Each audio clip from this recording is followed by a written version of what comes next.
Mourão. 5 horas e 59 minutos. Bom dia, Luciano Kleber. Olá, bom dia. Hoje é segunda-feira, dia 23 de dezembro de 2019. Bom dia, Nilton Mourão. Bom dia, Adson. Bom dia, Ricardo Oliveira. Bom dia, Vicente Alencar, que acaba de participar do programa. Bom dia aos nossos amigos aí de Sobral, o grande Assis Nascimento, ao lado do seu fiel escudeiro, nosso querido, alegre, competente e simpático Ricardo Gomes. Um bom dia especial, como sempre, agradecendo aqueles que ajudaram a elevar a nossa voz nas redes sociais, fazendo o partilhamento da nossa live, como o Josielton Aquino, o Francisco Edvar, o Elesbão de Castro, em Brasília, o Paulo Porfírio, Wagner Viana, Antônio José Loyola, Paulo Nobre, doutor Paulo Nobre, e a Rádio Web Interative Metro, que retransmite o nosso programa. Um bom dia também para quem já entrou em contato pelo WhatsApp 9616-1470, principalmente aqui do grupo de ouvintes do Hora da Notícia, como o Rodrigues de Itapipoca, o Josélio Taleires, o Gilbert Coutinho, e, aliás, o Gilbert, quem estava falando aqui no WhatsApp, dizendo, olha, alguém conhece aí o André Ceciliano? Se alguém não conhece, André Ceciliano é do PT, é presidente da Assembleia do Rio de Janeiro, está entre os deputados investigados e o montante dele de suspeita, né? Enquanto que o de Flávio Bolsonaro foi de 1.200.000, Flávio não, do Fabrício Queiroz, né? Assim também de funcionários, lá é só o Fabrício, do Ceciliano, movimentaram 49 milhões, mas só se fala no Flávio Queiroz. Um bom dia para quem está também aqui já na timeline, como o Eliandro Bezerra, o Jesus Alves, o Gilardi Alves Sinésio, a Catarina Soares e o Sabino Melo. Ô, Nilton, eu queria falar também sobre, vou já falar, né, sobre essa história da igreja, que é a tentativa, mas o povo não sabe escrever, né? O Frei, ninguém diz o Frei, né? O Frei é o freio de mão, o freio do carro. É o frade. Você só diz Frei quando está acompanhado. O Frei Nilton, o Frei Oliveira, né? O Frei Adson, o Frei Luciano. Quando é só o substantivo, é o frade, né? O frade falou, né? Só se coloca o Frei quando está junto do nome. Isso é o texto da Folha de São Paulo de hoje, se eu não me engano, é a manchete da Folha, né? É a manchete. Falando que padres brasileiros querem introduzir, sugeriram ao Vaticano a introdução de ritos amazônicos litúrgico na Igreja Católica. Não é assim como o Nilton falou, que mas a região sul, sudeste, não, estão propondo, é uma tentativa de conseguir, né, de evangelizar dentro da Amazônia. Mas eu concordo com alguns que dizem que, na verdade, isso é repetir erros que a Igreja Católica, toda a vida aqui, você tenta impor a ferro e fogo uma religião, quem perde sempre é essa religião. E a Igreja Católica perdeu muito ao longo do tempo quando teve essas histórias. Aliás, o Oliveira até lembrou, né, que a Igreja do Estado, na verdade, não é do Estado, né? Quando ela se fez poder terreno, sempre perdeu muito, desde o imperador lá de Roma, que se converteu e forçou todo mundo a se converter. E o que eles estão tentando, mais uma vez, na Amazônia, é a história do sincretismo, né? Aqui, os negros não podiam exercer com liberdade, nunca tinham liberdade para nada, imaginam para exercer a sua crença, os seus ritos. Então, o que é que eles fizeram, inteligentemente? Eles se apropriaram de ritos da Igreja Católica para, na verdade, mimetizar. Então, é tanto que para cada santo tem um santo, né? Correspondente na correspondente. São Jorge, é Ogum, né? Aliás, tem até um cara, uma piada, já que o pessoal gosta de piadas, por que é chamado de Ogum São Jorge, né? Diz que ele começou a matar dragão, matou, já cansado. E tem mais algum? Mais algum, é. Então, esse é o sincretismo. Então, muitas coisas a igreja perdeu com essa história do sincretismo. E, às vezes, desvia até da sua doutrina, né, da religiosidade. Quando o imperador, lá no início do cristianismo, que no início Roma atacava ferozmente os cristãos. Depois, o próprio imperador, por questões políticas, né, viu que cresceu muito o cristianismo, ele se converteu, e aí a ferro e fogo. Aí tinha lá, o Constantino. Aí tinha lá o Oliveira, por exemplo, né, que era da religião pagã, mas o imperador agora é cristão. E para ele ficar bem com o imperador, disse, não, eu sou também cristão. E mantinha, os pagãos na época, tinha sempre um deus para cada coisa, né? Então tinha o deus da safra, o deus da colheita, o deus do lar, Ceres, né? Tem vários, tinha um panteão, né, de deuses pagãos. E à medida que eles foram para a religião, eles guardaram seus deuses domésticos e foram dando os nomes da Igreja Católica também. E a Igreja Católica, até para se sobrepor, por exemplo, nós estamos na véspera de Natal. Não é que a questão histórica, Cristo não nasceu em dezembro. Né? Cristo nasceu lá, segundo os históricos, no mais recentes, na segunda dezena de março. O que importa agora em dezembro é que foi marcado e a gente celebra, né, como um marco histórico a vinda de nosso Redentor, nosso Senhor Salvador, para todos nós. Mas o que aconteceu? Por que foi dezembro? Dezembro tinha a festa do solstício, que era também pagã. Então foi a igreja, o cristianismo, até para se sobrepor aos pagãos, colocar isso aí. Então, em vez de ter uma grande festa para o rei Sol da época, agora foi exatamente para o Sol que iluminou o mundo, que foi o Senhor Jesus Cristo. Então, isso é a igreja que usou do seu poder também terreno para se imiscuir nas outras. Então, é um perigo, porque você tem que conquistar pelo amor, pela força da palavra de Deus, a força que está na Bíblia, a força do Evangelho. Então, quando você quer fazer essas coisinhas de botar... O Vicente é daqueles... Eu gosto do Vicente por isso, né? Bom de ter. Olha, eu queria mesmo que continuasse em latim. Não, em latim ele até concordou, né? Mas que o padre ficasse virado.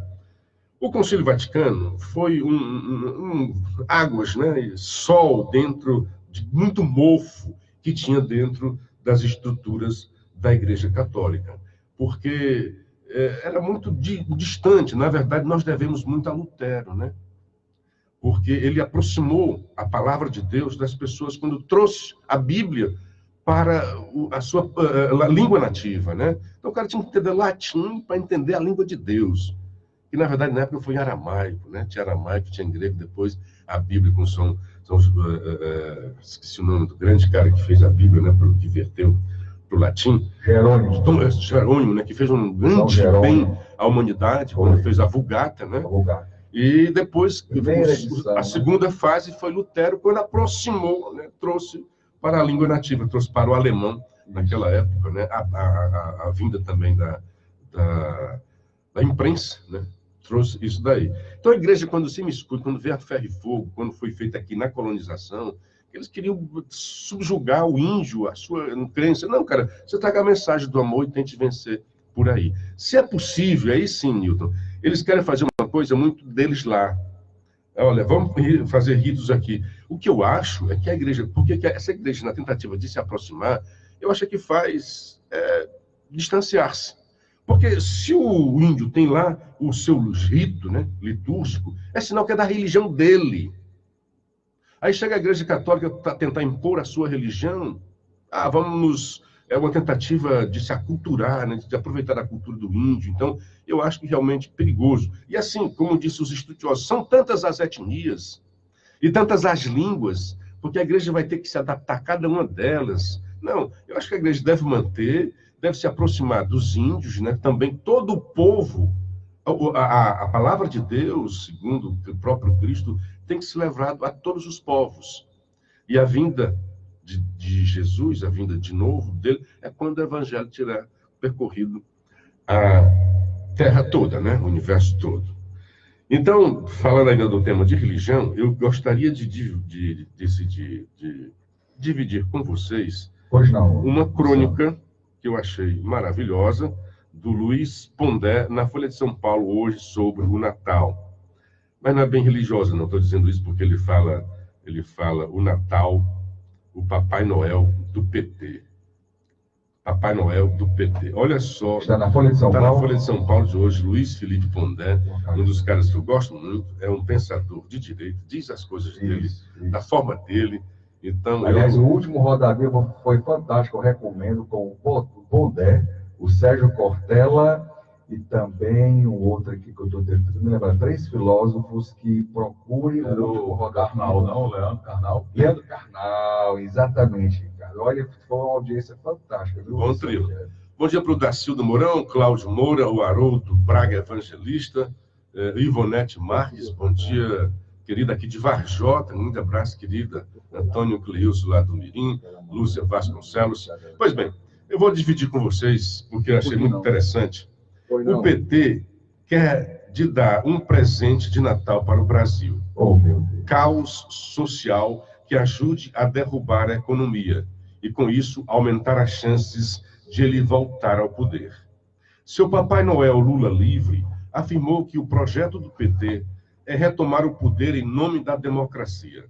Coitada, a democracia é a famosa casa da mãe Joana. Todo mundo mete a mão. O PT revelou-se uma gangue, tendo parte da sua origem no movimento sindical, erguido nos escombros da ditadura, só se podia esperar isso mesmo. Grande parte dos sindicatos do mundo inteiro é máfia com metafísica política. A ideia é tirar dinheiro de quem trabalha. Ao revelar-se uma gangue, o PT nunca fez autocrítica. Não precisa. Santos não precisam rever seu passado. Dizem até os intelectuais orgânicos que trabalham para a causa. O PT nunca foi sério no sentido que esperavam dele. Para o PT, o Brasil é um galinheiro.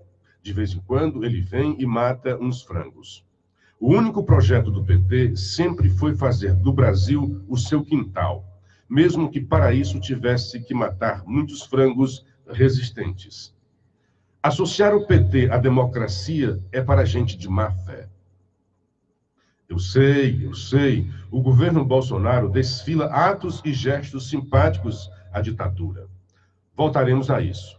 Mas o PT tem sofisticação intelectual suficiente a seu serviço para montar um projeto totalitário, silencioso e com verniz, com palmas da comunidade internacional, sem que ninguém perceba de bate-pronto. De vez em quando eu distribuo, porque tem errozinho mesmo. Aqui está aí, mas é 100, né? E isso estava em curso. Basta você ter a seu favor as pessoas certas, você cria um sistema autoritário em nome da democracia. Quem lê história do século XX sabe disso de cor. A bola da vez é tentar criar caos social, fazer um Chile aqui, para derrubar a sensação de que alguma normalidade econômica começa a se instalar. Preste atenção e verá todos os economistas orgânicos do partido trabalhando para pôr em dúvida a ideia de austeridade. Engraçado, existem dois tipos de dinheiro, o meu e o dos outros. Com o meu, pratico austeridade, se não quebro. Com o dos outros, proponho o socialismo e torro. Austeridade nada mais é do que gastar menos do que você ganha. Não quero com isso propor que o mercado cuide de bebês. O mercado nunca resolveu tudo. Petistas fazerem crítica econômica depois de terem destruído a economia do país, isso sim é entregar o galinheiro na mão da raposa. Quero dizer apenas que aquela economia pequenininha, que faz as pessoas sorrirem, que talvez comece a melhorar por aqui, precisa ser destruída pelo exército de asseclas do PT para impedir que os liberais continuem a ter alguma chance de administrar o país depois de séculos de mitos econômicos. Se a economia melhorar, fica mais difícil derrubar o Bolsonaro, claro, porque o bolso é o órgão mais sensível do homem e da mulher, para que não me acusem de sexista em cima de Natal. Se o PT tiver de destruir o cotidiano do povo brasileiro, o fará sem cerimônia, porque o único povo brasileiro que jamais importou ao PT foi o seu povo brasileiro. E aí vem as bobagens faladas por membros do governo Bolsonaro, quando não ele mesmo. Aí vem ficar ameaçando o país com o novo AI-5, é coisa de ignorante histórico, geopolítico e moral. Cada vez que alguém fala uma idiotice dessa, o PT fica de pau duro. A ideia de gerar desordem visa fazer com que todo mundo que não concorde com o PT e seus asseclas caia na categoria de fascistas, além de derrubar a economia e pôr as pessoas em pânico. A pequena utopia próxima dessa turma é caos nas ruas, polícia batendo e matando e Brasília falando horrores e elogiando ferramentas violentas do passado. Imediatamente, a comunidade internacional e seus intelectuais e Greta Thunberg gritarão que o Brasil é uma ditadura. O engraçado é que você pode destruir o cotidiano das pessoas e ainda assim dizer que você está a favor delas. Basta ler a história do século XX para ver isso.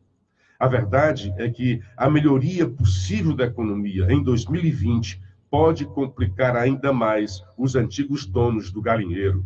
E eles farão qualquer coisa para que isso não aconteça.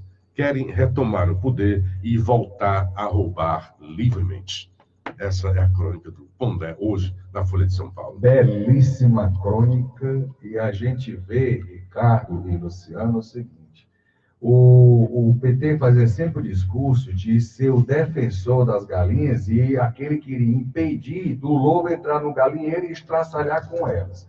Na verdade, o que a gente viu na prática desses, meu Deus, 14 anos, né, quase 14 anos de governos petistas, governos de esquerda, é que nós fomos tratados como as galinhas do PT e o PT a raposa, que veio para cima para nos estraçalhar. Porque o legado deixado pelos governos do PT ao longo desses anos é tudo aquilo que a gente está amargando, e remédios amargos estão sendo necessários para fazer com que o Brasil seja arrumado. Tanto que, muito oportuno, o Paulo Guedes ter dito, na última entrevista dele, dada na Central Globo News, que, na verdade, o governo Bolsonaro está começando a partir do próximo ano.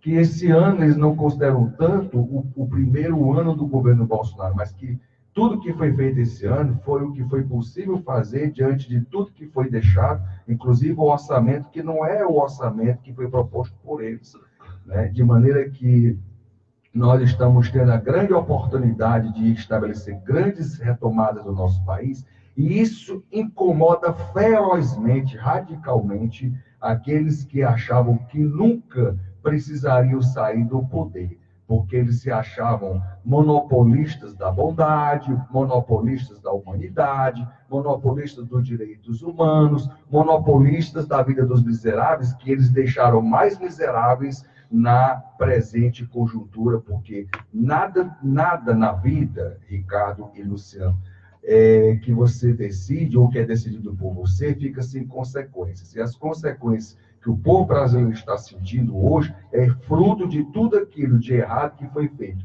E o Brasil foi saqueado nesses governos petistas. O que eu vi nessa crônica é porque a gente sempre falou... Ia falar alguma coisa, Alexandre? Não, eu só ia dizer que qualquer análise que seja feita do governo atual, que vai completar um ano ainda em janeiro, eu acho que ela é muito injusta quando ela não leva em consideração os últimos 14 anos, como você disse, e os 2 depois com o Temer, né? Eu acho que quando analisam o governo atual, com todas as dificuldades que nós sabíamos que teria, eu acho que é muito injusta quando ela, acima de tudo, injusta quando ela analisa sob a ótica dos 16 últimos anos, meu amigo Kleber. Pois é, então ela reflete aquilo que a gente vinha falando desde que o Lula livre se solidificou, né? Porque a primeira coisa que o Lula saiu, assim, com seu coração cheio de mágoa, é que nós teríamos que replicar aqui no Chile. E, graças a Deus, não teve a menor repercussão, não teve a menor relevância o discurso de Lula. Lula se apagou. Cadê Lula, né? Que ia sair numa caravana aí pelo Brasil. O povo já compreendeu que ele é um ladrão, que é condenado. Porque o Ciro fica dizendo aí nos bares, Bolsonaro é ladrão, mas o que ele diz do Lula, né? Eu nunca vi ele dizendo isso de Lula, né? Eu estou dizendo isso porque depois do jogo do Flamengo, todo mundo percorreu o Brasil, todo mundo está sabendo já. Não é, né? rapaz, pela vida. Sai o Ciro, certamente ele mamado, né? Porque ele sai com um litro de uísque na mão, com o senador, que agora tomou posse, né? Então, ele, durante o jogo, deve ter já bebido o litro, né? E deve ter pedido... Bom dia, Saldanha. Devia ter pedido um outro litro e saiu com um litro ali, mamado. E alguém curtiu, né? E ele voltou para tentar brigar. E a frase dele é: Bolsonaro é ladrão. Sim, mas e aí? Se Bolsonaro é ladrão, muita gente no estado do Ceará também pode ter esse epíteto, né, Ciro? E gente perto de você. Muito bem. O que o Binho está dizendo, assim, o que Pondé está falando, e eu falei isso também do Ciro. aliás, dos partidos de oposição, que tentam. O Ciro ficou pregando, daqui a pouco as bolsas vão cair. Era o profeta, era o agouro. Ciro era o próprio agouro, quando teve aquela crise cambial. O dólar subiu e tal, né? Depois, essa subida do dólar não está muito bem explicado. O próprio Trump disse, puxa, é o Brasil que está forçando. E eu sei lá se não foi, né? Porque de vez em quando precisa mesmo que dessa subida no dólar, porque a economia tem dois vetores, né? Aqui importa e aqui exporta. Mas qual é que importa verdadeiramente para nós, né? Então, a economia que exporta, quando o dólar sobe, o nosso produto fica muito competitivo. Então, para o Ceará, para setores da economia do Ceará, é muito importante essa subida do dólar, porque eu posso vender mais castanha, eu posso vender mais lagosta, eu posso vender mais melão, todos esses produtos da pauta de importação do Ceará. Muito bem.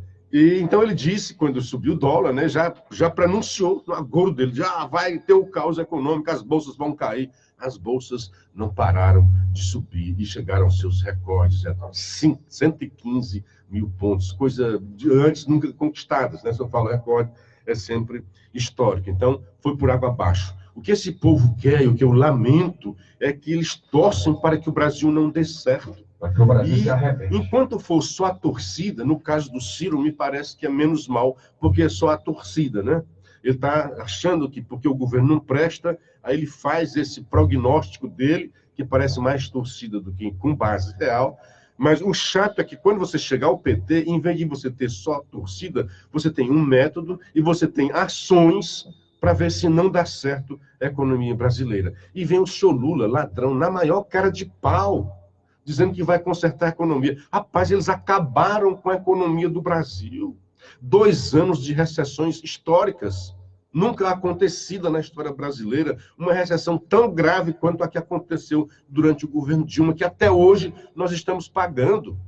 A gente está se arrastando de lá para cá, para tentar ver se a gente se recupera, para pelo menos voltar ao que era.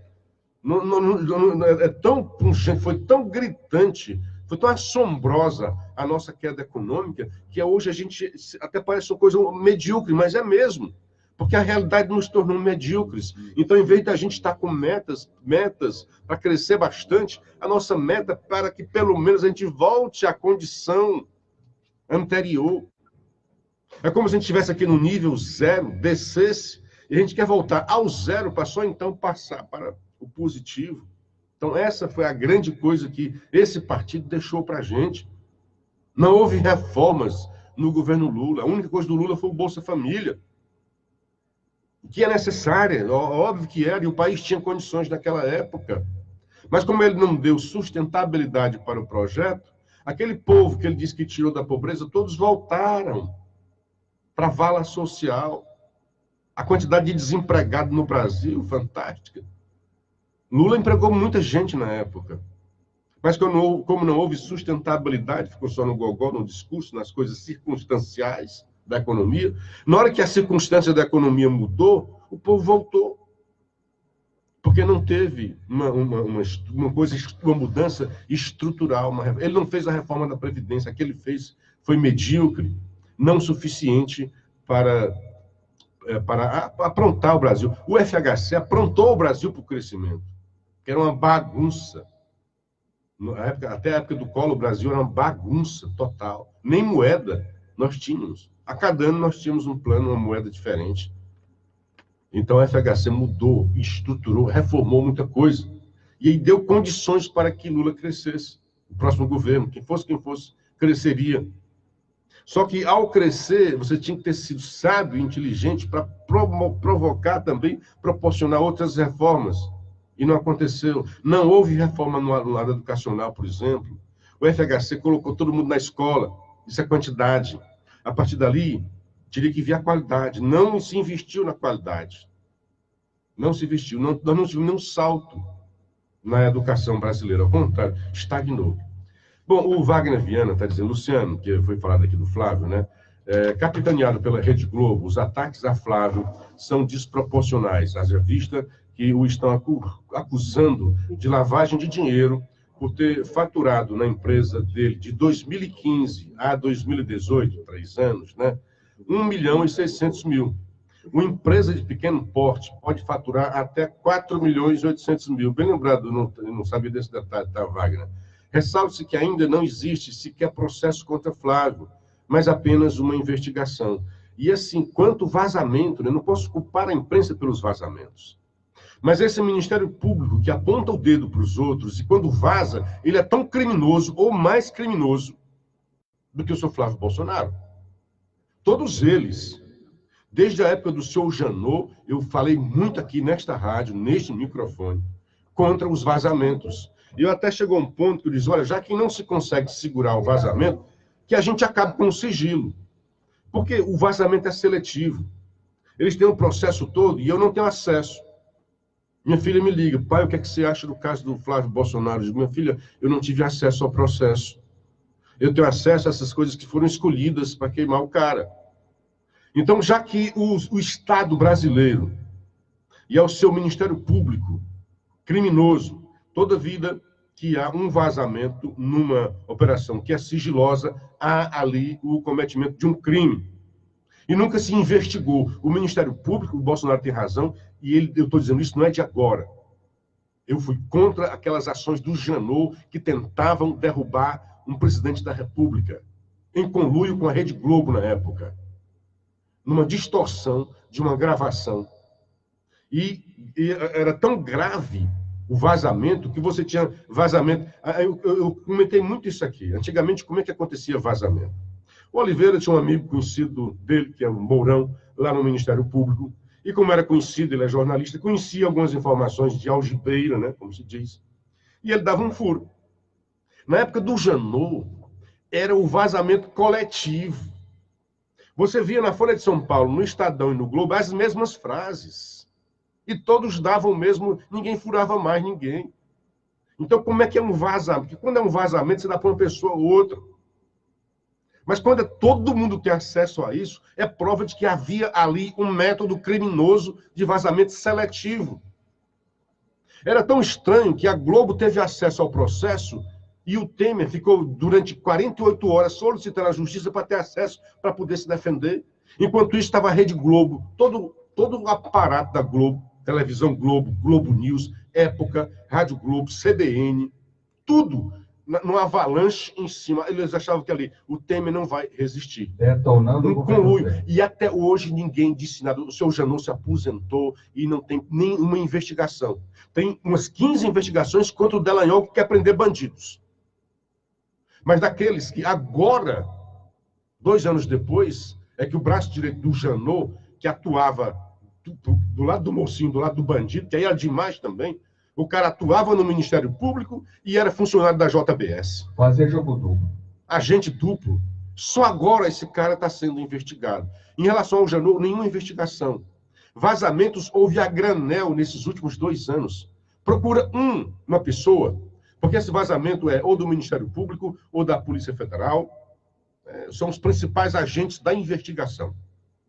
Procura um agente público que tenha sido, vou investigar esse cara por possível vazamento. Não há. Então, há uma cadeia de criminosos aí também incrustada dentro do serviço público. Estou aqui defendendo bandido? Não. Eu estou defendendo assim, vamos acabar com o sigilo. O que é o sigilo? Não, porque o sigilo é para defender a investigação. Então, é criminoso aquele que deixa vazar um sigilo que pode interferir na investigação. Não, o sigilo é para defender possíveis pessoas que ainda não são tidas como condenadas e amanhã pode ser que sejam inocentes. Então, são criminosos que estão tentando macular a imagem dessas pessoas e querem o apoio da mídia, da imprensa. A culpa não é da mídia, embora a mídia também tenha a sua parte. Essa historinha de Folha de São Paulo, Revista Veja, eu sou Reinaldo Azevedo, da Guarida. Há informações roubadas, obtidas de forma irregular, criminosa, por bandidos. Bandidos em toda a acepção da palavra. Esses hackers aí invadiam contas, roubavam grana também na sua fraude em relação a isso daí. Então, ninguém foi. E assim, é seletiva. Então, já que tem um vazamento, que abra logo tudo. Que me deixe ver o processo todo. Mas não, você vê só uma parte. Só as partes que eles querem que você vê. Para fazer a manipulação. E a mídia não se apercebe, muitas vezes, que ela é manipulada.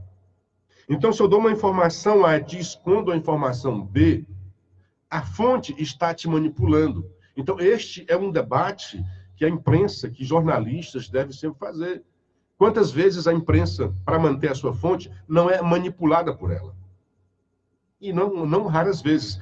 A Ombudsman está falando isso, por exemplo, agora trazendo de novo o Vaza Jato.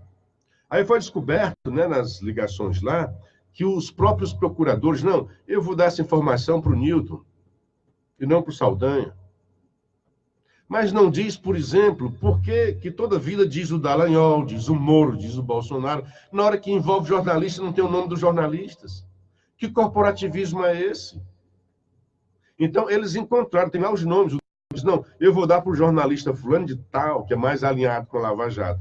Mas aí a matéria não fala o nome desse jornalista fulano de tal. Engraçado isso, essa defesa, esse encobrimento do jornalista, né?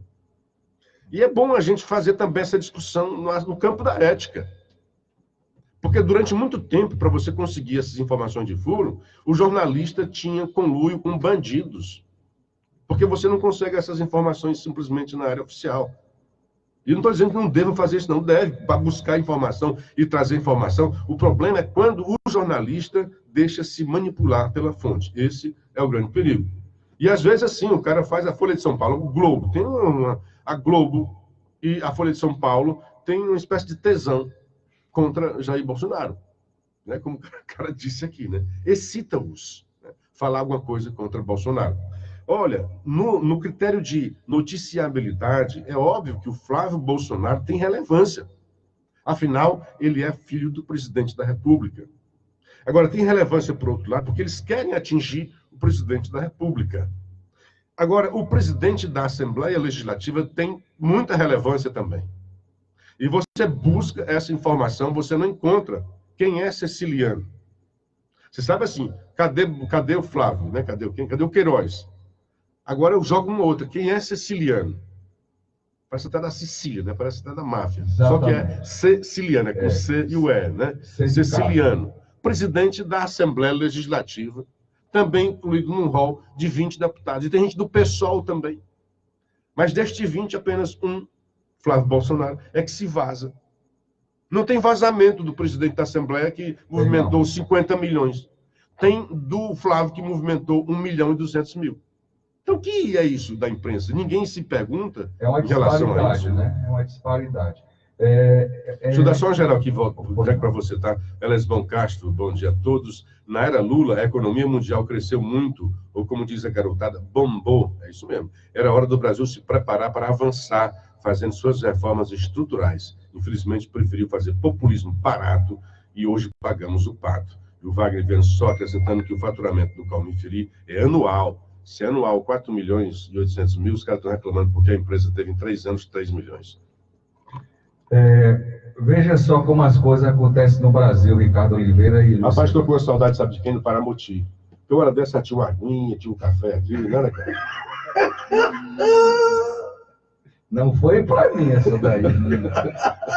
Eu acho que foi para o tal de Saldanha, que está na operação da mesa. Mas, assim, no Brasil é assim, sabe, Ricardo Oliveira e Luciano Kleber? São 3 contra 1. Né? 3 que não querem deixar que as coisas mudem e um que está tentando fazer a mudança, e é 3 contra 1. E o ex-procurador envolvido no caso JBS, o Marcelo Miller, ele era auxiliar do Rodrigo Janot. Braço direito, né? Um homem de confiança, como a gente costuma usar essa expressão. Envolvido no escândalo da JBS, era considerado um dos caras mais duros com presos que tentavam fechar acordo de delação premiada. Por quê? Porque ele estava lá para defender os interesses dentro da Procuradoria da JBS, que não eram só interesses dele, mas que tudo se indicou e se indica, eram interesses partilhados com o Rodrigo Janot. E eu te pergunto, Milton, assim, será que o Janot era tão ingênuo?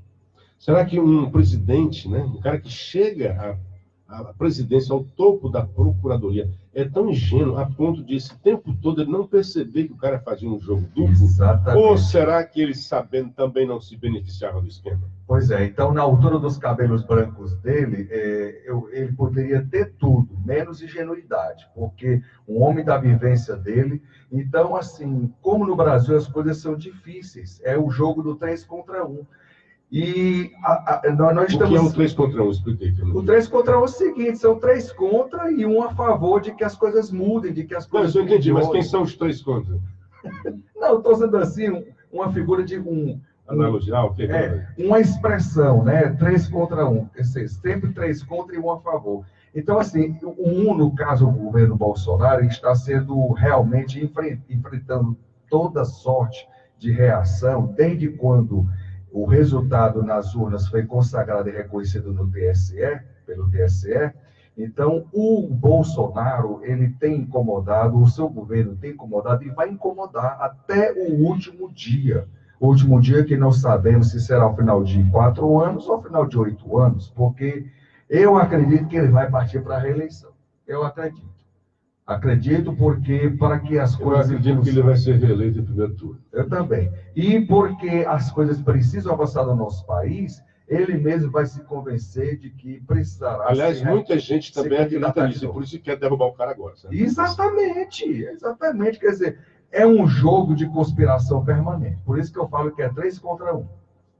Não sei se eu fosse nominar esses 3 aí, sabe? Não. Bom, outra coisa assim, olha... Não me comprometa, não. Tem as viúvas de Lula. Hoje, manchete de página do Jornal o Povo, pasmem. Lula joga contra um time do Lula, junto com os amigos do Chico Buarque, jogando contra os amigos do MST. Meu amigo, só pode ser um fim de semana, tá aqui. Lula e Chico Buarque disputam partida de futebol em São Paulo.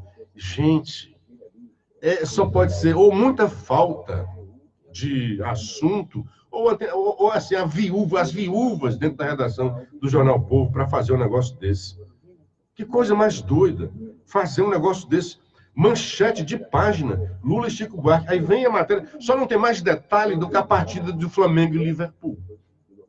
Tal, quem fez o gol, aos 10 minutos Lula fez de pênalti, aos 16 minutos ele saiu e ficou olhando, e o segundo gol foi feito de novo. Rapaz, que besteira um negócio desse. A Folha de São Paulo deu, mas deu lá embaixo, pelo menos, não teve coragem de dar como manchete. O Jornal Povo dá como manchete uma partida entre o Lula, que venceu, né? Lula, apitada por Juca Kfouri. Cara. Só a turma boa que quer o bem do Brasil. Só. Olha, eu vou... Não, Ricardo Oliveira? Só a turma boa que quer o bem do Brasil. Bom dia para o Wellington Pereira. Estou junto, Luciano, Rádio Web Interativa em Maranguape, retransmitindo Hora da Notícia em cadeia com a Rádio Associação Cearense, Rádio Paraíso de Sobral. Muito bem. Um assunto, esse na área de costume, que eu achei muito interessante. Aliás, tem 2 artigos hoje, por coincidência, na Folha de São Paulo, tratando disso daí.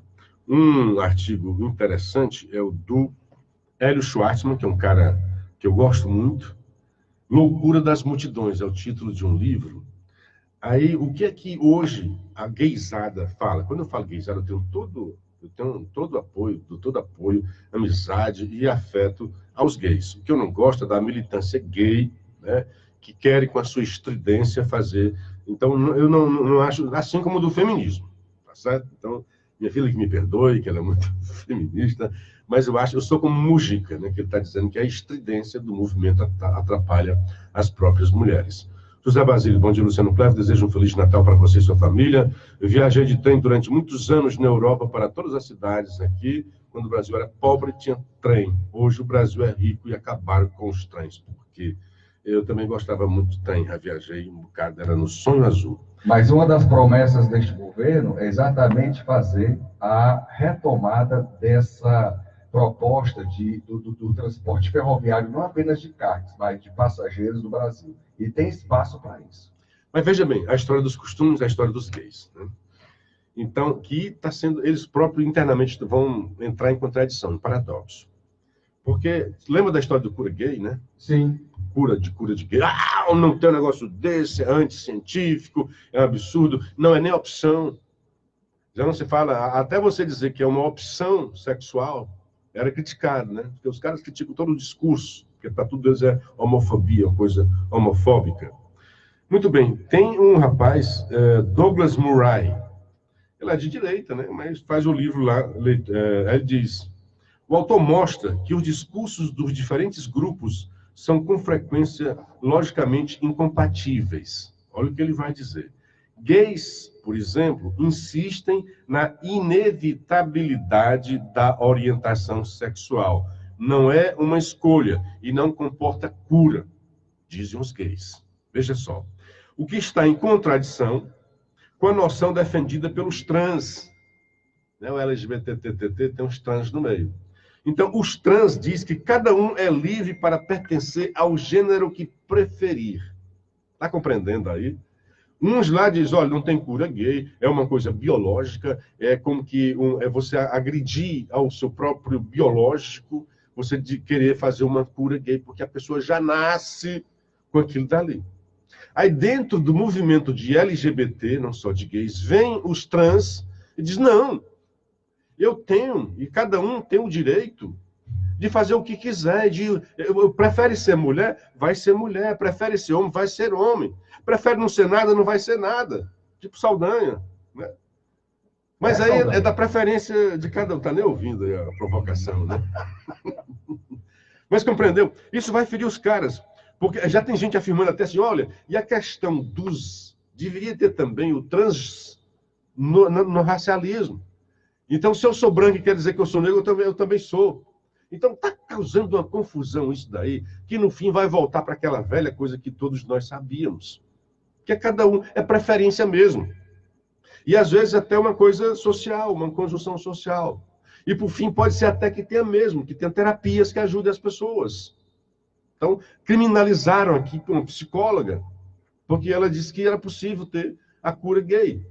E que muitos gays diziam que não eram mais gays. Eu não conheço nenhum ex-gay, mas dizem que é possível. É possível que isso aconteça. Então, o próprio movimento está se defendendo. Porque os gays dizem, não, é inevitável. Nós nascemos assim, nós não temos culpa. Então, a sociedade que nos abrace, que nos abrigue, porque isso não foi uma escolha nossa. Falou em gay, o Oliveira está doidinho para falar. Fala aí. Não, eu só queria dar um adendo aqui, que uma vez uma tarde, longe aí no carnaval, eu passei uma tarde conversando com um psicólogo, e ele me dizia naquela oportunidade, onde entra o meu temor aí, é porque ao desvio de conduta. E a criança, quando chega naquela fase, né, de pré-adolescente, ela não tem assim, um parâmetro do que é uma relação sexual. E ele me dizia naquela oportunidade, como o Cléber estava dizendo aí, porque nem eles sabem direito definir, né? Não tanto quanto a sua sexualidade, se já nasce, se não nasce, aí depois vem outros parâmetros para comparação, mas o que me preocupa, Nilton, é porque crianças são desviadas de conduta. E o psicólogo me dizia, Ricardo, muitas vezes aquela criança, ela é ao desvio, porque um adulto se aproveita da inocência daquela fase, que a criança vai passar da infância para a adolescência. A criança não tem um parâmetro de uma relação, ela não transou nem com homem nem com mulher, e muitas vezes ela tem aquilo como uma definição sexual errada. E lá na frente o que acontece? Não é que o psicólogo vai curar essa criança, mas ele vai trazer a sexualidade que realmente ela teria como de fato tem. Sabe, Cléber? O meu medo é dessa circunstância, porque é como você disse, eles nem se entendem mais. Porque antes se dizia que o cara nascia porque tinha uma quantidade de hormônios que caracterizava que ele teria que ser gay, ou homossexual, como queiram. Mas o meu medo é justamente sobre isso. Por isso que eu estava doido aí para fazer esse adendo aí, viu, Cléber? Bom dia para o Assis Mendes Mesquita. Desejo-lhe saúde, paz, um sincero voto de Feliz Natal em 2020, com motivos de felicidade. Bom dia para Inês Mororó, minha querida. Karina Menezes, só feras nessa bancada, estão de parabéns. Antônio José Loyola, bom dia a todos os ouvintes da Hora da Notícia. Pois bem, aí na própria Folha, no artigo do Tiago Amparo, ele falando o que aconteceu lá em Londres. Ele começa com uma frase da nossa querida J.K. Rowling, uma mulher que eu li muitos livros dela, é a autora da série do Harry Potter. Então ela diz assim, Vista-se como quiser, chame a si mesma como quiser, durma com qualquer adulto que consinta, viva sua melhor vida em paz e segurança. Mas forçar as mulheres a deixarem seus empregos por afirmarem que sexo é real, isso é um texto da escritora com a hashtag Eu Apoio Maia. O que é que aconteceu? Isso foi um tweet lá dela, certo? A Maia, a que se refere a hashtag, é a pesquisadora Maia Forstater, cujo contrato de trabalho em um centro de pesquisa em Londres não foi renovado. Maia é contra o reconhecimento legal de mulheres transexuais como mulheres. Você vê um cara que é assim, o jogador, né? O cara é homem.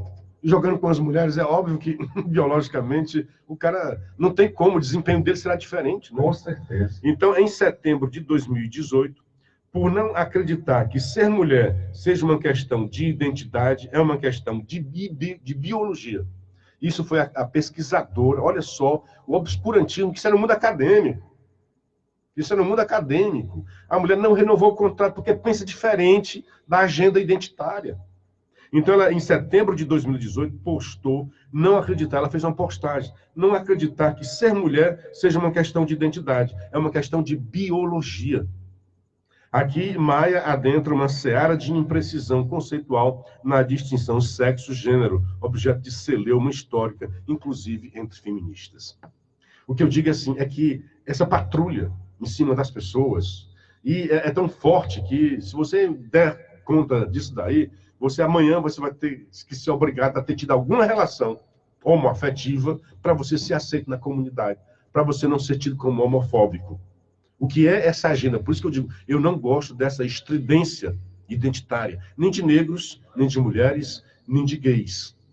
Cada um tem que lutar por seus direitos, sem sobrepor os demais. É isso que eu quero, cada um na sua. Ah, houve para trás algum problema? Houve. Agora, você querer, com essa estridência, fazer o contrário, por exemplo, durante muito tempo a mulher foi tida como menor que o homem. Agora, você quer dizer que o homem é menor que a mulher? Não. Devemos lutar pela igualdade. Durante muito tempo, os negros, pessoas de nível inferior. E agora quer dizer que o negro é superior? Não. Então, para mim, é assim, todos nós somos iguais. E para mim, é assim, é o evangelho de Cristo. Que muitos dizem uma bobagem. Não, mas que Paulo defendia escravo. Ao contrário. Paulo entrou um escravo lá e ele dizia que o escravo devia se submeter. Mas se sujeitar no amor de Cristo a todos os outros, ele dava a mesma mensagem. E falava para quem era patrão, que tratasse os outros todos como irmãos. Era uma questão cultural, na época, a escravidão. Apenas, quando ele disse, Cristo veio e não tem mais homens, mulheres, escravos e patrões e donos, são todos livres. Então, o cristianismo tornou-nos todos de mesmo direito, mesma igualdade, independente do que a gente faça. E, aliás, os erros todos. E eu quero discutir isso amanhã, porque eu vi amanhã, que é dia de Natal, né? Eu ia até abrir, porque eu comecei a se empolga, né? E se abrir para ouvinte, mas já ficou tarde demais. Porque foi maior a dor da encarnação do que da crucifixão de Cristo. É um tema que pouco falado, né? Porque dói mais, eu acho, para um Deus ir para um útero, né? Se fazer pessoa do que só o ato de morrer. Dói mais a ele ser pecador. Ele assumiu todos os nossos pecados. Na hora que ele assume, ele virou um pecador. E nesta hora, ele se separa de Deus. E o povo não entende. Pai, por que me abandonaste? Porque o pai não pode ter contato com o pecado. E naquela hora, ele estava assumindo todos os pecados. Se o pai não pode ter contato com um pecado só, imagina com os pecados nossos. Meu, do Newton, do Oliveira. Rapaz, você tirou a dúvida minha aí, cruel, viu? Que eu tinha essa dúvida aí, viu? Você esclareceu aí, nessa hora que ele diz, pai, por que me abandonaste? Porque muita gente, puxa, mas então Deus abandonou o seu filho? Não, jamais. Não, estava no plano salvífico. E Cristo aceitou. É tanto que Cristo, a dor do Deus é se fazer homem. A encarnação talvez seja tão dolorida quanto a crucifixão. Se tornar um de nós. Se tornar um de nós, porque ele vai ter as nossas... separação aí, né? Não, e vai ter as nossas dores, os nossos sentimentos. Se ele chega um momento de fraqueza e diz, puxa, ele sabe que vai morrer, e de morrer de forma escrota. Não é só a forma dolorida, não. É a forma indigna, porque era a forma dos malfeitores, os bandidos, os maiores bandidos, os ladrões. Quer dizer, a pária da sociedade é que era morta na cruz. Então, essa dor ele sentiu. E por um momento ele quis, né? Tira de mim esse cálice. Mas antes, faça-se a sua vontade, não a minha, porque ali era o sentimento terreno dele, né? E, Luciano, e até nesse momento a cruz, que era sinal de maldição, né? Com a morte de Jesus na cruz, virou sinal de salvação e vida. Mas, olha, é um absurdo a gente ficar aqui vendo que no meio da nossa sociedade, essa sociedade neocontemporânea, nós vemos tantas pessoas de uma posição intelectual que a gente sabe que são pessoas realmente intelectualizadas, e elas ficam discutindo o sexo dos anjos. Gente, eu não duvido que as pessoas possam ter tendências, né, homossexuais, homoafetivas, não duvido, certo? Eu não descarto essa possibilidade. Mas no mundo das tendências, todos nós somos resultados da educação que temos, somos resultados da formação que temos, da sociedade na qual nós vivemos, porque realmente... E temos tendências a vários vícios, não sei se é vício, mas tendência a beber demais, a beber demais, a dormir demais. Porque assim, dentro de nós existe sempre aquela luta permanente, o bem com o mal, o positivo com o negativo. E é ao longo da vida que você vai se definindo. Agora, o que eu lamento é essa imposição, tá certo? Que essa parcela da sociedade, que é minoria, quer se passar por maioria e quer impor à maioria, que é hétero, um padrão de conduta, de comportamento, de valores, que é deles. Então, assim, se vocês querem serem respeitados, respeite também. Porque eu, na maioria das vezes... A palavra de ordem é abaixo a heteronormatividade. Exatamente. Então, assim, eu, na maioria das vezes, tá certo? Eu percebo isso. E eu já fui vítima, tá entendendo? De perseguições, porque eu cheguei a morar em comunidade universitária, quando falando de agronomia em Mossoró, eu cheguei a ser vítima de perseguição por essa parcela que era homossexual, né? Sofri assédio, perseguição mesmo, tá certo? Tive que ir para o pau com os caras. Então, assim... Como é que é a história? Eu tive que ir para o pau com os caras. Você disse que recebeu assédio. Isto é, cantadas. Exatamente. Depois foi para o pau com os caras. Fui para a briga. O confronto. Fui para o confronto. Tu já tá maldando, falando da mãe. Eu vou parar por aqui, porque eu tô maldade. Mas, assim, o que eu quero dizer é o seguinte: vamos nos respeitar. Se você quer ser amado e respeitado, ame e respeite aquele que pensa diferente de você. Somente isso. Somente isso, porque, como você já se reportou a Jesus, Jesus ama a todos. E cada um vai ser responsável por prestar contas dos seus atos. Cada qual com seu cada qual, né? O André Lima Ramos, a Bíblia diz que devemos fazer menção à sua morte em vez de seu nascimento. André, eu gostaria muito que você me dissesse onde é que tem isso, tá? É possível que tenha. Pois a sua morte nos propiciou vida e salvação. Tudo, tá, amigo? Sem o nascimento dele, não teria vida à morte, ok? Então, é uma coisa que uma está ligada à outra, certo? Então, a vinda dele tem que ser saudada como o presente que Deus nos deu para nos resgatar, ok? A morte é a consequência disso. Ele veio e se sacrificou. Mas, obviamente, ele só poderia morrer se ele tivesse nascido, ok? Claro. É até assim meio tautológico isso daí.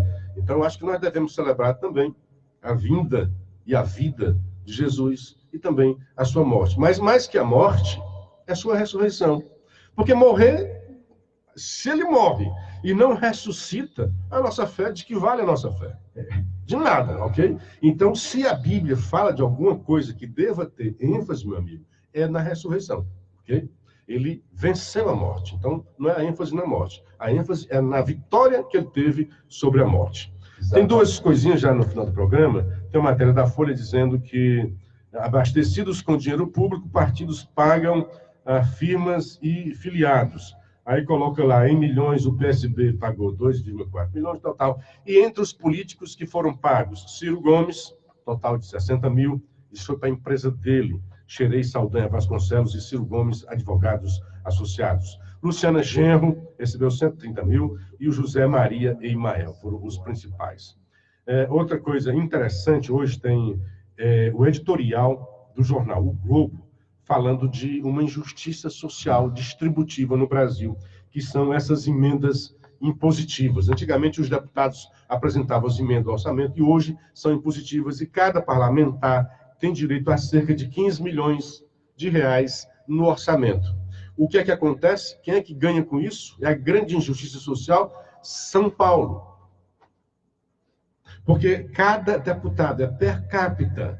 Cada deputado tem direito a 15 milhões. São Paulo tem 70 deputados. O Piauí tem 13. Então, olha só, a União Brasileira, nessas emendas, vai dar mais grana para quem não precisa. Quer dizer, todos nós precisamos, mas vai ter menos grana para quem mais precisa. Quem mais precisa? Os estados mais pobres, como Piauí, o exemplo, porque tem só 13 parlamentares por causa da população, mas é uma população pobre e que precisa mais do que São Paulo. Vai ter só, multiplica 13 vezes 15, você tem a ideia da grana. Aí você multiplica 70 vezes 15, você tem a ideia da grana que vai para São Paulo. Isso se chama injustiça social distributiva e tem que ser revista. Parabéns, eu nunca tinha nem atentado para isso, parabéns ao Globo por trazer esse editorial. Emendas ao orçamento ampliam as desigualdades. O grande problema do Brasil é desigualdade. Então, isso daqui, e é bom que é o editorial de um estado que também é beneficiário. Não é digamos, um editorial de um jornal do Piauí, mas lá do Rio de Janeiro. Então, parabéns ao jornal Globo, isso merece um debate maior. Essas emendas impositivas aumentam as desigualdades no país. Aliás, as desigualdades regionais, elas estão se dando na prática na questão de discussões das grandes reformas que nós teremos acontecendo, se concretizando no próximo, na reforma tributária, do Pacto Federativo, porque quem tem mais poder, como é a região sudeste, a região sul, vai querer ficar com a fatia maior dos resultados decorrentes da reforma tributária e do Pacto Federativo.